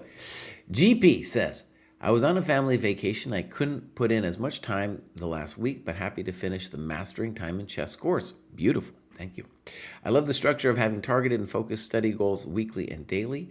I like that I can add courses and study material that I have outside of the dojo and still incorporate it within my study. I have found the book and course recommendations super helpful. The sparring positions and tactic goals are fantastic. Improvements that I would like to see in the way to connect with people in order to complete game review tasks.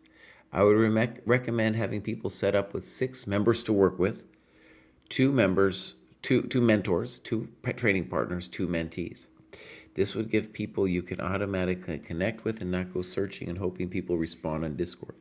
It would be nice if we could substitute material for others. I have other ideas, but too much to write. Looking forward to progressing through the training program. Yeah, and I want to say in terms of connecting with people, we have a big new thought that we're developing, and it's going to be launched January 1st. If you're in the Discord, we made an announcement about it today. Okay, now, we got Herbie RTTV says, the kind of pizza you can order everywhere is indeed from the U.S. The Italian proper kind of pizza comes from Italy. The concept of put stuff between a flatbread and cheese and bake it until done can be traced back to before Christ. Okay, that's a good synopsis. Okay, let's look at GP. My name is Gary, but many of my friends call me GP. He's on the East Coast. Marshall Chess Club. Middle school teacher, 3-year-old son. There we go. Looks great. Okay, so this is the famous GP. He's got a USCF which is flying up there. 1411, so really he could graduate again. Joined the dojo a month or so ago and has been just crushing it. And yeah, he's doing good. All right, let's see if we got some clubs. New York City, boom. I have a feeling I remember GP. In any case, he has one game. All games, by the way, should be in this My Games folder. All right, this one's pretty recent. This looks like an OTB game. This is from the Marshall Club. Beautiful club. I got to go there and study with Grandmaster Edmar Mendes when I was a kid. As you can see, you can put in the times. Notice that both players moving a little too fast here. Okay, let's go game review.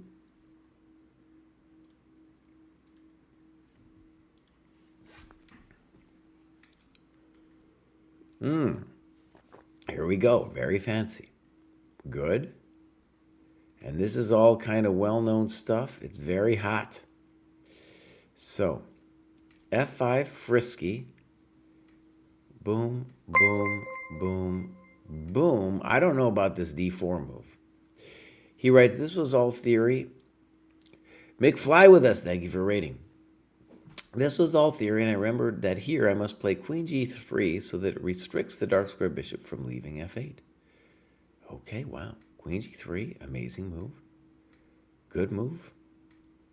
And so, theory or not, it's a very intuitive pawn sacrifice where black has to spend a tempo to get the pawn to C3, and it's maybe not so impressive.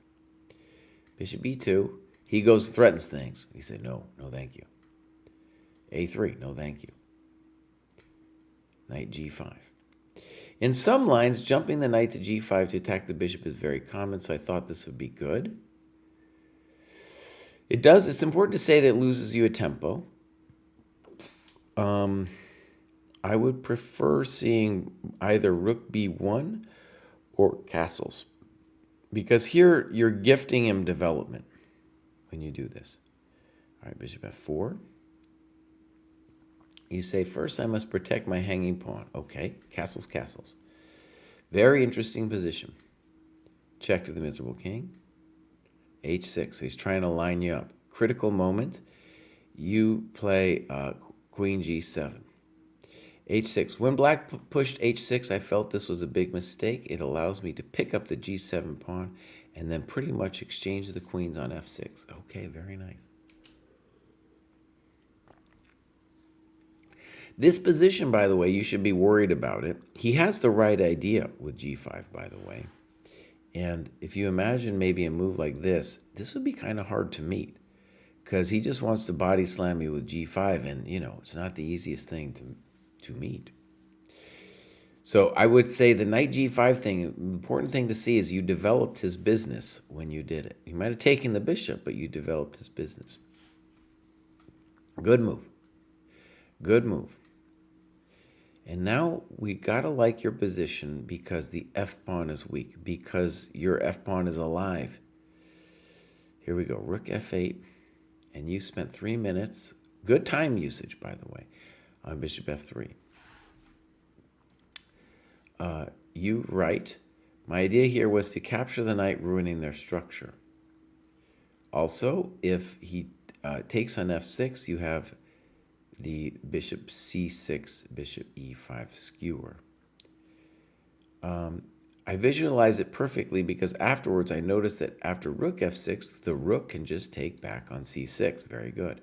Which would not double their pawns and would not give me the skewer. So my mistake there. Now, here's the interesting thing. Great analysis. And what we want to do is try to imagine if we had a better move, okay?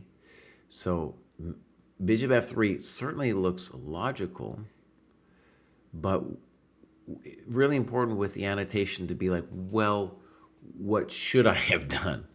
What was the right move then? And this one isn't an easy position. There's all kinds of stuff going on here. I don't know, just looking at it, honestly. I believe in your position, but it's obviously hectic. At some point, this knight d4 is going to become a real nuisance.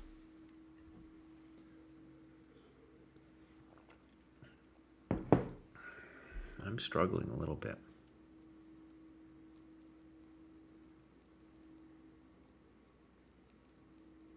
Huh. Okay, bishop f3. And now you kind of go loco here with g4. Probably should just take it. This happens. Knight d4. Bishop e5. I don't understand this at all. Why couldn't he just play rook f5? Isn't rook f... Oh, no, I get it. Excuse me. Excuse me.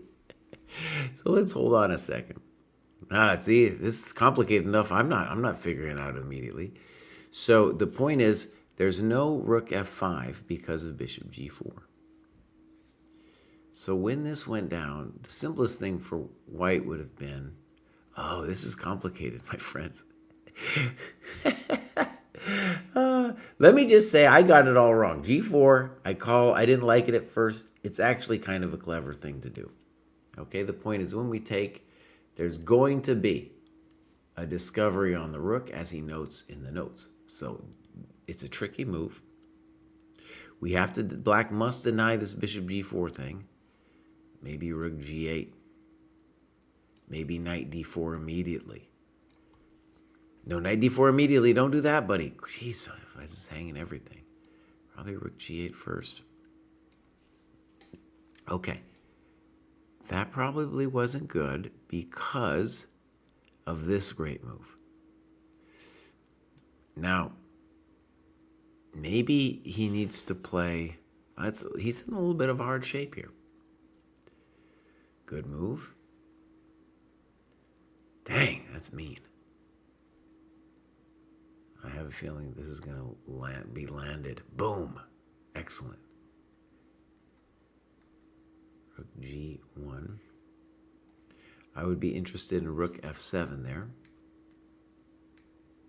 Bishop d8 can't be it. Why isn't he playing king? I guess he's going to lose the b pawn either way, but okay. It's still scary. The good news for us is we are picking up the c pawn, in which case it's no longer scary. But this is a technical position, but trading to the rooks is never a good idea. Trading down here for my opponent was not good. They should want to keep pieces on the board. Absolutely. Good annotation, and now we're easily winning. The rook and knight, yeah, they can do things. The knight on its own, it's just going to be a sorry chump. So let's hope this pawn marches up the board. Simple chess. Just take it. Yeah, we don't need to be fancy. Great game. Very good, nice game. Well done. And then if we go back, we got a new follow function, so I have to follow people in a slightly different way than I was doing before. So GP, very well done. Yeah, I got to go up and play a tournament at the Marshall again. I haven't been there for years. We got Ariel coming up next. Ariel R. Joined the dojo pretty recently, going to 13-19. Did a little bit of work and then bam, got up there. So clubs, nothing. Games. We got a game here. This is Ariel. And this one looks like an OTB, so I'm going to choose that one on principle. So, boom, you can see this is a 45 plus 30. And the good news here is we did much better. This is actually, I guess it's a real game. I mean, a real game. An online game. But very typical where the dojo player was thinking and the other player was not. All right, game review.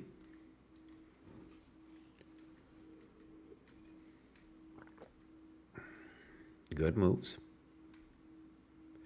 Okay, we could have also played d4. Kind of soft from black. b4, good move. Good move. You're doing great. Good. Creative. Bishop c3, I don't get it. Let's see. My idea was to play b4, b5, and after ABCB, his knight gets kicked into his back rank because the bishop is in control. All right, it's a little fancy. You know that I would rather see something like castles. Or if we were going to do a fancy move, I might consider that one. Just to control F5. So you do it. It is a very fancy thing that you're doing. Knight D5. Queen D5. And now he goes to the sad knight D8. The question for me was, could he play knight E7? And on a queen, can you win this pawn? It's a question mark. In general, I'm going to say it's a little scary for us. I'm not sure. You can threaten mate, but I'm going to give you that, then I'm going to give you that, and then I don't know. I don't like my life so much. You know, you're going to lose this coconut. Okay, so passive, knight D8. I don't feel good about that because you're just encouraging F5. He wants to play F5. And now probably just king H8. Okay. That doesn't look good for him. Bishop B4. You're getting tricky now. You're getting tricky now. Check to the miserable king. Now we got him. Oh, nice move. Nice move. Finally, G4. I like this a lot. That wasn't it. Good move. I like F4. Yeah. Fine. I don't know what D5 is. Check to the miserable king, and he's done. Can we just go back to this template and just look at the time? If this guy had spent more time, he would have been such a stronger player. You know, definitely not blundering all this stuff. Now, Ariel, I want to say one thing here. I'm concerned about your sensitivity to development, okay? Moves like bishop C3, the queen E4, C4, all that stuff. It's time to develop your pieces. Okay. But in general, a very nice game. Okay, so, babam, we'll go on to Megabyte. Megabyte says, this cohort was a little different for me. I didn't really follow the program this time since my business gets super busy around May. Things usually slow down around the holidays, so I'm looking forward to getting back to studying soon. Because of my schedule, instead of trying to learn new stuff, I focused on repeating tactics books from previous cohorts. I probably went through one of them over half a dozen times. Using the woodpecker method really paid off. I went from around 26 to 3,200 tactics rating before ChessCom reset everyone's scores. I wanted to share this since I saw Dojo talk about the value of repeating material. That's right. Even though I didn't follow the program this time, this approach worked great for me and might help others who feel they're struggling with tactics in their current cohort. Great. Yeah, and woodpecker is kind of curious because it has different levels of problems. And so there's some ones, I don't forgot, they have different tiers of problems, you know. And their hard ones are kind of legitimately hard. I think one thing he's saying that I don't know how to incorporate into the program is, how do we put it into the program that you repeat stuff? Pruess, for one, just despises the idea of ever repeating things. So there's that block. There's that block.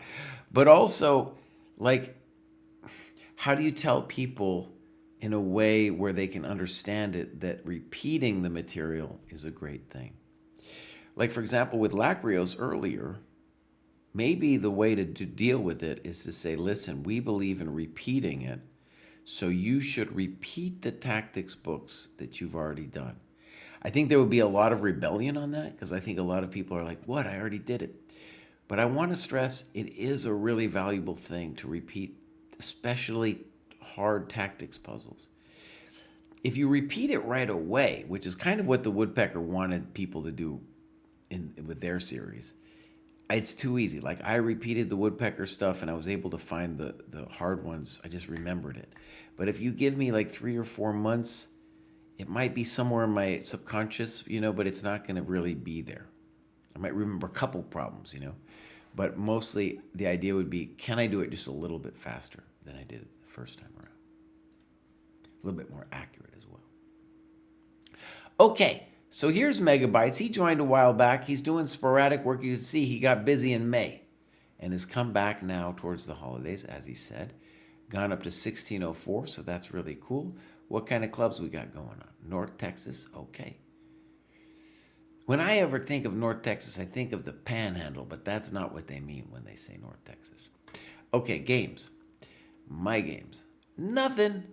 Oh, Megabytes. But we had that whole talk. You gave that whole spiel. It was so good. And now we're just talking rapid games. I'm not going to cover some rapid game, Megabytes. Oh, man. Yeah, can't do that. He talks about Danya doing his speed runs. That's good. That's cool. All right. So, Megabytes, we want you to do some longer games and do the analysis of it. Next up, we have Rathias, who says Excelsior. I don't know what Excelsior means. I don't know if I want to Google it. Yellow is here. We're almost done, Yellow, but I'm glad you caught us. Now, as you can see, we now get some people doing something like a FIDE rating. And there you see, he joined the summer. He has been crushing it pretty good. Graduating already a second time. A nice little staircase up. So, 1696.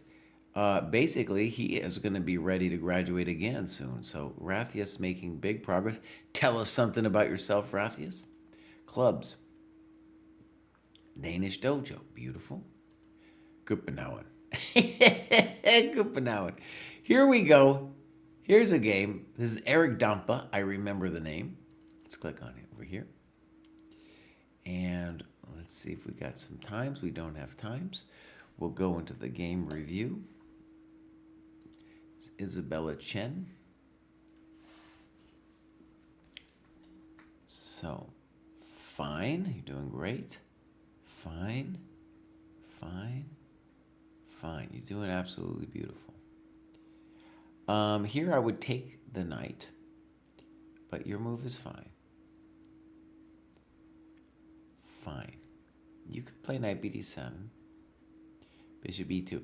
So basically you're playing somebody who is drifting in their, let's say, strategy or whatever. This would be helpful if we had the times in here. So, what we now want is a plan for you, and you're talking about bishop g6. Let's read what you say about rook a b8. This seems like a better alternative, going for the minority attack with the b-pawn advance, which I missed in the game. My pawn chain points to the queen side, and white's pawn chain points towards black's, the king side, so white should consider queen side attack and white, and yeah, vice versa. Okay, so let me stress something. I think this is good. One thing to note, though, is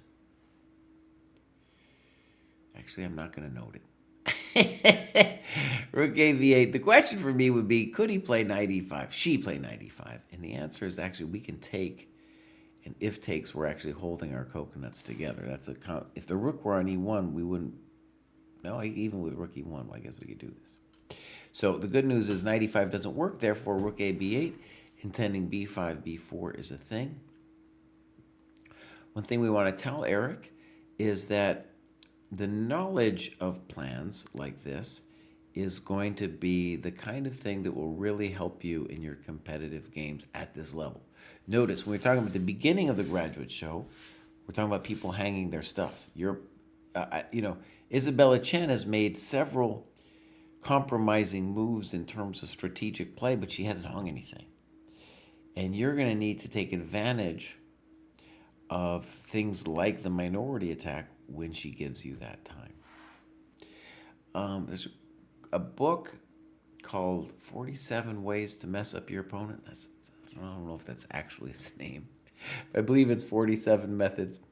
And one of the methods they talk about is the minority attack. And I'm just saying, like, hey, if we have a kind of a database in our head of what that all looks like, then that's a good thing. All right, knight b3 doesn't make sense. Maybe knight h4, good. a5, I don't know about this. All right, she goes and exchanges. b6, good move. We can't allow knight c5. I believe in this for you. I believe in this for you. Good. Good. Interesting position. b3 is a very frisky move on Isabella's part because she is dramatically weakening her business. It's probably better for her to try to sit with a move like a3 at this point. Okay, b5. Rook fc8 definitely makes a lot more sense to me, and there's no reason why we can't just start with ab, just to make our life easier. She takes, maybe not great. c2, good. Snip, snop. Now, why didn't we play rook c8? Doesn't that make more sense? Pin her down to her pawn. Good, you're still doing great. Okay. Good. I don't like her move. Good. Check the miserable king, and now a3, beautiful. Knight d3. And you played f6, and you have a great variation about rook b2. I was just looking at rook b2. I wasn't sure it worked right away, but it looks very promising. We had an amazing game today, my friends, with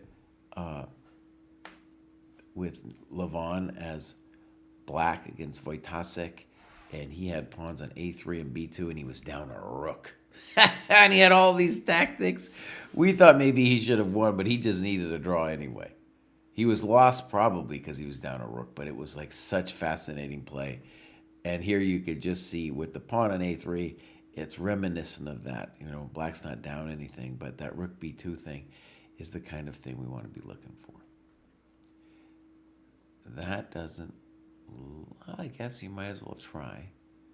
Okay, no exchange for you. King f7.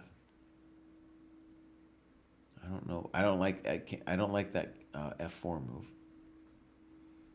Good. Getting freaky. I don't know about g5 either. No, we're just kind of, we're doing some meandering, my friends. We're doing the old meander. Wait, why are we giving a draw? Okay, so Eric, very important here to put the times in. Did you? I don't think you put them in, if I remember right. No, there was no times. So important to say the times would help us understand this draw offer. It is definitely a position where we want you to play on. Maybe it is technically a draw or something, but we definitely want you to play on. In this position, the minimum we can do some business like this. Yeah, we're always going to be a little bit better. Maybe white is equal, but we're going to play on. And I like your annotations a lot.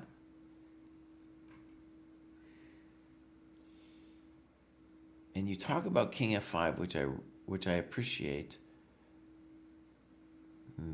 And maybe you want to address, by the way, what you feared. And I think you might have feared this. Maybe you should rightly fear that, right? Because then there's knight d2, king e3, and if knight e4, he's still going to pop you. She's still going to pop you with g4. So this whole thing, first of all, with rook b2 is a great annotation. And then after this, we want to have we miss it. Everybody misses stuff. We want to have a sense of what the plan is and why. Anyways, I'm just saying, we could spend a lot of time looking at this position, and you did some good work. Maybe you could have gone a little deeper on the variations, but this is the kind of position, right, where we're looking now to try to win on the regular. And it's also one of the things that's interesting about it is even though there was a whole fandango of how it happened, it's actually the kind of pawn structure you would get from a minority attack. Okay, beautiful stuff. Well done. Next up, we have Simon. Simon doesn't tell us much. He's graduating a bunch. Let's see what's going on. He's got a Canadian rating. So he recently turned 60. I'm going to fix the scene. And he's trying to play a lot. Went to Cuba, Capablanca Memorial. Oh, I want to do that, bud. Yeah, all right, beautiful thing. I'm playing some senior chess myself. Okay. He's graduated a bunch. Clubs, games. Do we got some games? No. Simon, as a fellow old man, I advise you to track your progress and put in some annotations.